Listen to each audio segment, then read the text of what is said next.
चलिए जानते हैं आज शाम की हिमाचल प्रदेश के सभी जिलों की सिलेक्टेड काम की बड़ी खबरों को। पर अभी तक आपने इस वीडियो को लाइक नहीं किया है तो लाइक कर दीजिए।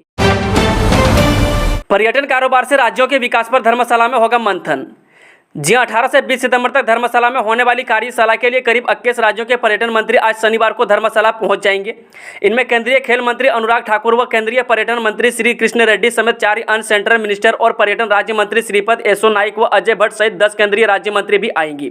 आपको बता दें कि मंत्रियों और उनके साथ आने वाले अधिकारियों के रहने के लिए धर्मशाला व मैक्लोडगंज में पर्यटन मंत्रालय के करीब 300 कमरे बुक किए हुए हैं। इसके साथ ही रविवार को मुख्यमंत्री जयराम ठाकुर कार्यशाला का शुभारंभ करेंगे। 3 दिवसीय कार्यशाला में मुख्य उद्देश्य होगा कि देश के हर राज्य में हर पहलू को पर्यटन के साथ जोड़कर अपने अपने राज्यों का विकास किया जाए। तंजानिया में फंसे बैजनाथ निवासी ब्रह्मदास के परिवार से मिले विधायक मुल्खराज प्रेमी, कंपनी ने दे रही है पासपोर्ट। जी तंजानिया में फंसे बैजनाथ के ब्रह्मदास के परिवार से मिलने विधायक मुल्खराज प्रेमी उनके घर पहुंचे। उनके साथ नायब तहसीलदार विजय शर्मा भी थे। यहां उन्होंने पीड़ित परिवार वालों से बातचीत करते हुए आश्वासन दिया कि ब्रह्मदास को वापस लाने के लिए प्रदेश सरकार प्रयास कर रही है। जिला प्रशासन की ओर से भी इसको लेकर प्रस्ताव प्रदेश सरकार को भेजा गया है। आपको बता दें कि ब्रह्मदास की घर की हालत देखते हुए विधायक मुल्खराज प्रेमी ने नायब तहसीलदार के माध्यम से जिला प्रशासन को निर्देश दिए हैं कि इस परिवार को मुख्यमंत्री आवास योजना के तहत घर के लिए पैसा दिलाया जाए। पहाड़ पर हाँफ जाता है क्षेत्रीय दल, हिमाचल में भाजपा और कांग्रेस का ही राजनीतिक आधार। जो हिमाचल प्रदेश की परिस्थितियां भौगोलिक रूप से ही नहीं, चुनावी दृष्टि से भी क्षेत्रीय दलों के लिए सरल नहीं रही है। इन पहाड़ों पर चढ़ने के प्रयास में क्षेत्रीय दल हाँफे हैं। यह भाजपा व कांग्रेस का ही राजनीतिक आधार है। वाम दल संघर्ष करते रहे हैं, शेष दलों लोगों की भावनाओं की बैसाखी ही रहे।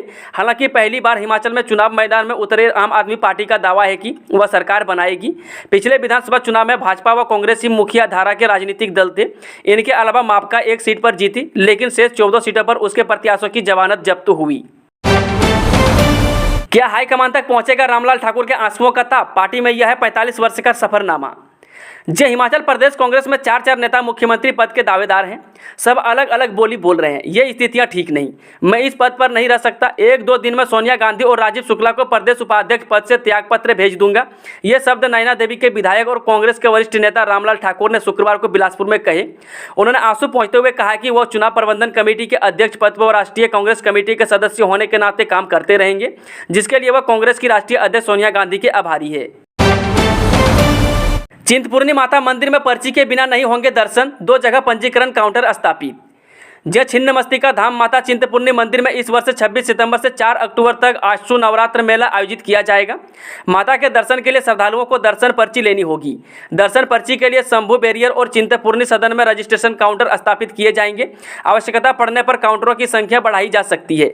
लंगर लगाने की अनुमति मंदिर अधिकारी चिंतपूर्णी देंगे। मेले की तैयारियों के संबंध में ऊना में शुक्रवार को बैठक आयोजित की गई, जिसकी अध्यक्षता अतिरिक्त उपायुक्त डॉक्टर अमित शर्मा ने की। उन्होंने कहा कि मेले के सफल आयोजन के लिए एसडीएम अंब को मेला अधिकारी तथा एसडीओ अंब को पुलिस मेला अधिकारी तैनात किया गया है। इसके अलावा उनकी सहायता के लिए 4 कार्यकारी दंडाधिकारी तैनात रहेंगी। शायर उत्सव पर यहां होता है अखरोट से खेल, हर घर में बने खास पकवान, नवविवाहिताएं अभी नहीं आएंगी ससुराल।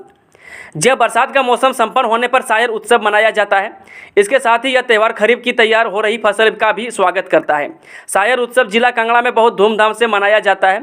इस उत्सव को मनाने के पीछे एक धारणा यह भी है कि प्राचीन समय में बरसात के मौसम में लोग दवाएं उपलब्ध न होने के कारण कई बीमारियों व प्राकृतिक आपदाओं का शिकार हो जाते थे, तथा जो लोग बच जाते थे वे अपने आप को भाग्यशील समझते थे तथा बरसात के बाद पड़ने वाले इस उत्सव को खुशी खुशी मनाते थे। तब से लेकर आज तक इस उत्सव को बड़ी ही धूमधाम से मनाया जाता है। दशहरा और दीपावली की छुट्टियां मनाने की कर लें तैयारी, मनाली में एडवांस बुकिंग शुरू, यहां ताज़ा बर्फबारी के हो रहे दीदार। जी हिमाचल प्रदेश में बरसात का सीजन लगभग खत्म होने को है। हिमाचल प्रदेश के पर्यटन क्षेत्र में पर्यटकों की रौनक लौटने लगी है। कुल्लू मनाली में दशहरा व दीपावली की एडवांस बुकिंग का क्रम शुरू हो गया है। एडवांस बुकिंग शुरू होने से लंबे समय से मंदी की मार झेल रहे होटल कारोबारियों ने राहत की सांस ली है। जुलाई के पहले सप्ताह से पर्यटन कारोबार मंदा चल रहा है। इस साल बरसात अधिक होने से जुलाई अगस्त में पर्यटकों की आमद बहुत कम रही है। अन्य राज्यों में मार्केटिंग करके लौटने मनाली के कारोबारी हैप्पी जीत सुध विक्रम बुद्धि ने रोशन ने बताया कि इस बार सर्दियों में पर्यटन सीजन चरम पर रहेगा। उन्होंने बताया कि दशहरे से लेकर होली तक पर्यटन कारोबार बेहतर रहेगा। इसके साथ ही कारोबारियों ने बताया कि सर्दियों के सीजन को लेकर उन्हें बेहतर रिस्पांस मिला है। हिमाचल के लाखों कर्मचारियों को राहत, सितंबर के वेतन में नगद मिलेगा 60,000 तक एरियर।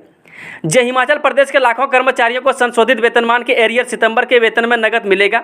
इस संबंध में अतिरिक्त मुख्य सचिव वित्त की ओर से सभी सचिवों, विभागाध्यक्षों, हाईकोर्ट के रजिस्ट्रार जनरल समेत सभी डीसी व एसपी को पत्र जारी किया गया है।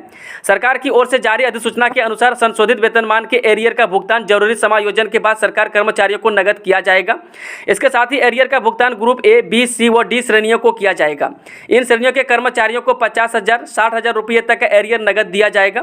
आपको बता दें कि चतुर्थ श्रेणी के कर्मचारियों को 60,000 रुपये तक के एरियर का भुगतान नकद किया जाएगा। हिमाचल के मंडी रैली के बाद कुल्लू दशहरा उत्सव में शामिल हो सकते हैं पीएम नरेंद्र मोदी। जय प्रधानमंत्री मोदी के जन्मदिन पर सीएम जयराम ठाकुर ने शनिवार को जोनल हॉस्पिटल मंडी में जाकर साफ सफाई अभियान चलाया और खुद झाड़ू पकड़कर परिसर में साफ सफाई की। इससे पहले उन्होंने जोनल हॉस्पिटल में भाजपा युवा मोर्चा द्वारा आयोजित किए गए रक्तदान शिविर का भी शुभारंभ किया और रक्तदानियों को प्रशंसा का पत्र वितरित किए। प्रेस कॉन्फ्रेंस में रो पड़े कांग्रेस उपाध्यक्ष रामलाल ठाकुर, इस्तीफे का किया ऐलान। जय हिमाचल प्रदेश विधानसभा चुनाव से ठीक पहले कांग्रेस में सब कुछ ठीक नहीं है।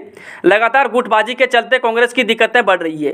ताज़ा मामला पार्टी की सीनियर नेता और विधायक रामलाल ठाकुर से जुड़ा है। आपको बता दें कि कांग्रेस कमेटी के प्रमुख नेता की चुनाव के ठीक पहले अलग अलग बयानबाजी और गुटबाजी से नाराज कांग्रेस के वरिष्ठ नेता, पूर्व मंत्री, पीसीसी उपाध्यक्ष एवं विधायक रामलाल ठाकुर ने प्रदेश कांग्रेस कमेटी के उपाध्यक्ष पद से त्यागपत्र देने का ऐलान किया है।